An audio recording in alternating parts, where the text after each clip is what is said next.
Hi, everybody. I'm going to talk about some fun stuff here. Well, at least I think it's fun. I'm going to try to talk about Kubernetes security basics in 20 minutes. Good luck with that one, but hopefully this will start to interest you, and maybe you'll go back afterwards and try to find out more of what I'm talking about. So, who am I? My name is Erik Kaareng-Sunde. I'm a senior consultant at Red Pill Info. I've been running containers in production for, I think, a little bit over 10 years. Before Docker did their 1.0 and said that it was production ready. I have a deep passion for IT security, immutable architecture, cloud native solutions, and automation. And of course, big fan and supporter of open source culture. And I started programming when I was 10, so I've been a little bit into the development side as well in 30 years. So, Kubernetes. Kubernetes can be a complex beast. Everybody uses it, either as pre-installed solutions from a provider, like one of the big hyperscalers, or you can install it on a Raspberry Pi at home. It can be easy to get running with default rules, and it's a good way to standardize application deployment. But how secure are the default settings? And it's a lot of information on how you can strengthen or harden the security part, but it's a lot of information. It's boring at times and complex. So I'm going to try to simplify it and make it more interesting. Let's start with the main entrance doors, the APIs. The Kubernetes API is the one entry point to manage your Kubernetes cluster. You can use user accounts or what they call service accounts to gain access to it, and then you authenticate with the tokens or passwords or certificates to allow you to send in commands and control this beast. Some tokens are stored in clear text as secrets in a namespace. The namespace is a section, call it, or project inside of a Kubernetes cluster. The problem with that one is that everybody that has access to that namespace can read that token, so they can use it. And if they try to log in as you, then you'll get the blame if something happens. There are ways to secure API access. Having tokens that are not permanent valid, but have a short lifespan, will make it easier to limit the access of that exposure. You can use external systems like Keycloak or on the other identity management systems to control that access for you. And in big companies or big deployments, that's a good thing to do. And then those tokens aren't a part of the internal Kubernetes cluster. Of course, limiting access to the API tokens by networking and firewall rules is something you should do.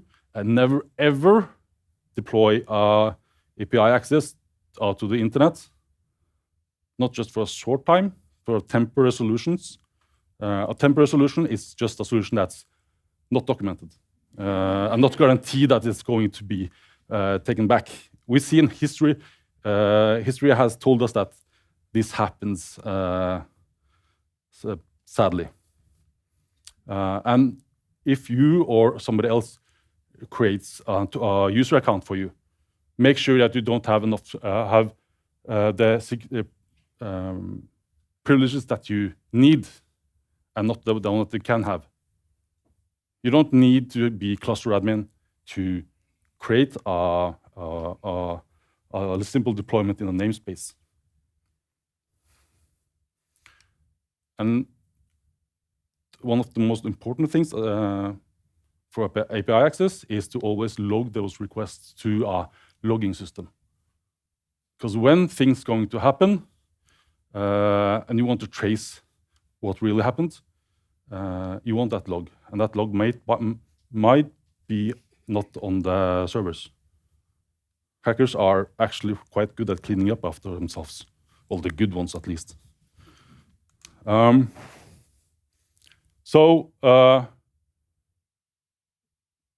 All systems that we deploy in Kubernetes usually tend to have some sort of secrets that they want to keep. Either it's a password for the database or for an application that you, a certificate or the private key.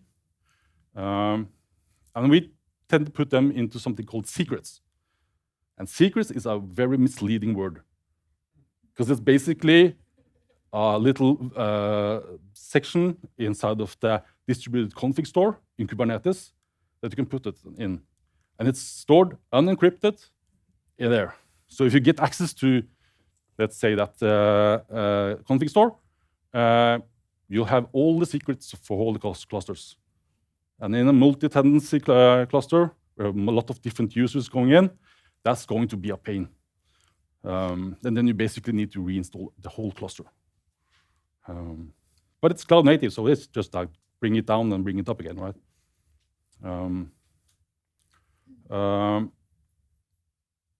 One problem with secrets is that if you have access to one secret in the namespace, you have access to everybody, all the secrets in the one namespace.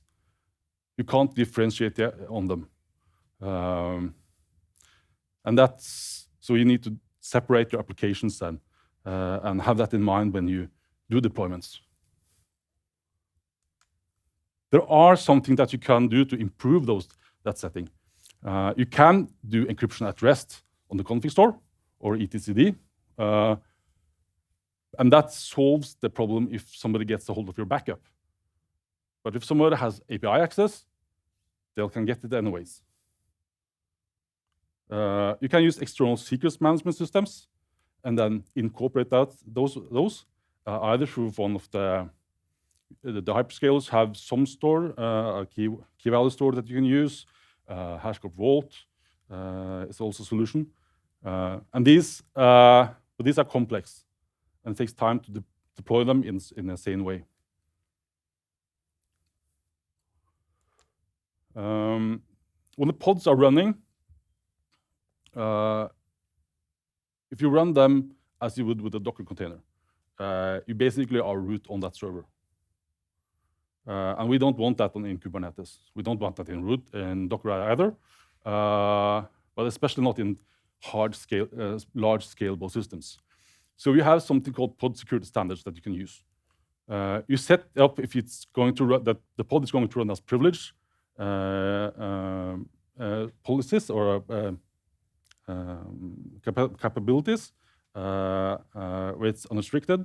You can do that at baseline, which is better, but not good. Or you can do it with restricted policy, which is basically doing best practices for hardening. And then you can also configure it to either if you want to enforce it or just to do audit and warn. And you can do that per namespace. So different namespaces in the cluster can have those have different values or configuration. A policy we're using privileged will allow a user to potentially escape out of a container and should be avoided. It's scarily easy to get out of the container if you won't know what you're doing. Especially if the application is running as root. Your applications in a container should never be run as root, period.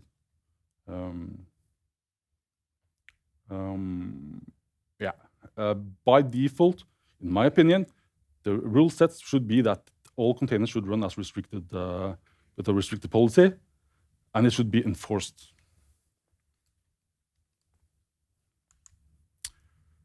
So let's talk a little bit about the deployments.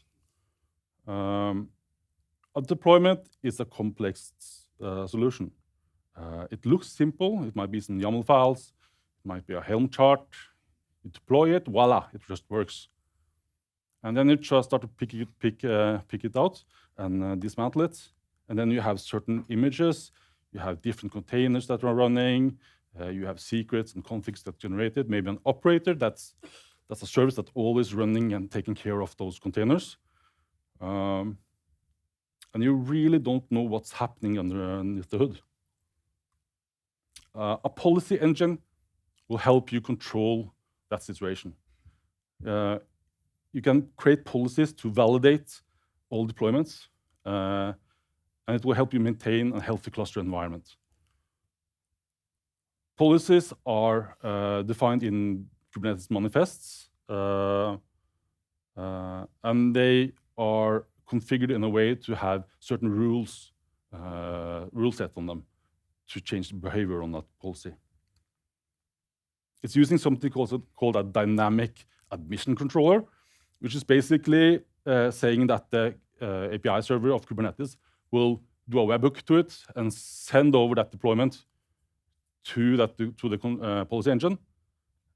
The policy engine will then do something with that policy and then return it back. That means that you can validate, modify, or generate deployment files based on that policy. And you can, of course, enforce it and audit it. If you already have a Kubernetes cluster running, maybe not just go default to enforce and break all deployments because they don't validate against the security settings that you have defined for the cluster. But setting it to audit mode will at least help you get the message of what's wrong security-wise. These are some examples that you can use you can do with a policy engine. You can enforce a policy, a pod security standard, for instance, restricted. So if somebody tries to deploy something, it will get a message back saying, yep, that's not going to happen here. You have to talk to admin or fix your containers. You can make sure that the containers that you're going to deploy are going through a certain supply chain. So you can validate. Basically, what you do is you rewrite the image tag or the location to your own registry, and then have security checks on that there before you put into the deployment. And you can also prevent somebody creating some user access, as for example, setting up cluster admin and being root or god on the cluster without you as an admin and knowing about it. Take a look at Kubernetes for that. There are a lot of examples as well as different policies that you can take a look at. On the networking side, by default, traffic is allowed between all pods in a namespace. So if your application is separated in multiple namespaces, that can limit you a certain way, but it might not be good enough. Networking policies can be used to restrict network communication between pods based on pod metadata, like labels. And if you then do create a default deny rule on a namespace when it's created, then the developers of that deployment manifest or the application needs to define which of their pods are going to talk to each other. That will help you exclude pods that are talking together that shouldn't. Or, for instance, for environments. Some CNIs or container networking interfaces have better support for network policies than other ones. take example for Cilium, you can do layer 7 filtering.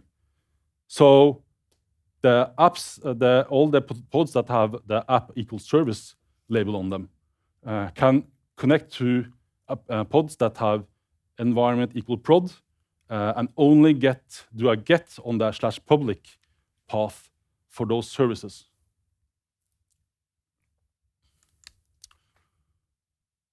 You can also do something called service mesh, which is basically networking over network. You create a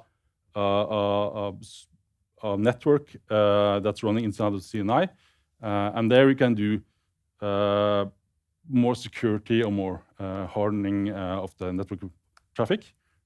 You can do MTLS, which is mutual TLS, where both not only the server but the client also have a certificate, and they authenticate against themselves. And they usually have some sort of observability built in as well, support for Jaeger and so on. Some CNIs also have all this functionality incorporated. So if you're going to set up a new cluster, do some time and see what kind of CNIs that you can implement, and what the alternatives are. So we talked about pods and access to the Kubernetes, but the things that you put into the cluster is quite important. You have Helm charts, you have images that are pulled from the internet. It's bang, bang, Helm install, it works, super, great. Maybe you need to tune a values file, but the problem with that is that you don't really know what's happening underneath. Setting up some sort of CI/CD pipeline or your own container registry that has security scanners implemented can help you detect flaws inside of those containers or in the deployments.